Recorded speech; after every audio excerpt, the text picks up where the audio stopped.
नमस्कार, आप देख रहे हैं आरजे न्यूज़ और मैं आपके साथ सिमिदानी। कभी ट्रैक्टर, कभी साइकिल, कभी नाश्ता तो कभी चाय पर चर्चा। यह सभी नीतियां अपनाकर विपक्ष एकजुट होने की कोशिश कर रहा है। राजनीतिक गलियारों में इस बात की चर्चा खूब चल रही है कि 2024 के चुनाव के पहले विपक्ष एकजुटता की कोशिश कर रहा है। यानी चुनाव के 2-3 साल पहले से ही विपक्ष ने एकजुटता की कोशिश शुरू कर दी है। लेकिन क्या यह इतना आसान है? पिछले 2 लोकसभा चुनाव में भी ऐसा नहीं हो पाया और इस बार के राष्ट्रपति चुनाव में भी ऐसा ही कुछ देखने को मिला। विपक्षी खेमे से क्रॉस वोटिंग ने द्रौपदी मुर्मू को भारी मतों से तो जिताया ही, दूसरी ओर विपक्षी एकता की पोल भी खोल दी। राष्ट्रपति पद के चुनाव में एनडीए की उम्मीदवार द्रौपदी मुर्मू ने भारी मतों से जीत दर्ज की। राष्ट्रपति चुनाव में विपक्षी खेमे से 125 विधायक और 17 सांसदों ने द्रौपदी मुर्मू के पक्ष में वोट दिया।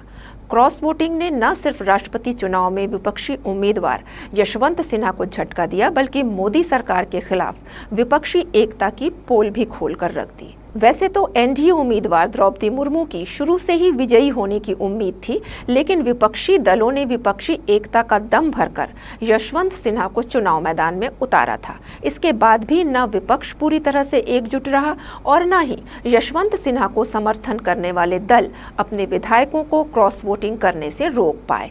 इस तरह राष्ट्रपति चुनाव में द्रौपदी मुर्मू की जीत ने विपक्षी एकता में पड़ी दरार को उजागर कर दिया। राष्ट्रपति चुनाव में करीब आधा दर्जन से ज्यादा गैर एनडीए दलों के अलावा 17 सांसदों और 125 विधायकों ने द्रौपदी मुर्मू के लिए क्रॉस वोटिंग की। कांग्रेस शासित छत्तीसगढ़ और झारखंड में यूपीए के विधायकों ने वोट दिया।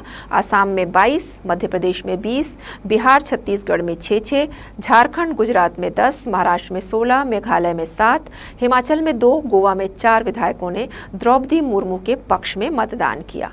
कांग्रेस से लेकर एनसीपी और सपा भी अपने विधायकों को क्रॉस वोटिंग करने से नहीं रोक पाई। कांग्रेस के नेतृत्व वाली यूपीए खेमे की झारखंड मुक्ति मोर्चा और शिवसेना ने तो पहले ही द्रौपदी मुर्मू के पक्ष में वोटिंग करने का ऐलान कर दिया था।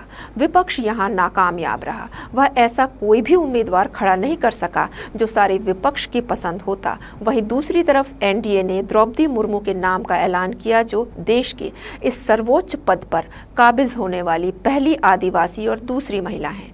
बीजेपी का दांव काम कर गया, विपक्षी खेमा बट गया, क्योंकि कोई भी पार्टी आदिवासी राष्ट्रपति उम्मीदवार के विरोध का तमगा लगाने का साहस नहीं जुटा पाई। अभी तक के लिए बस इतना ही। आगे की खबरों के लिए आप जुड़े रहिए आरजे न्यूज़ के साथ। नमस्कार।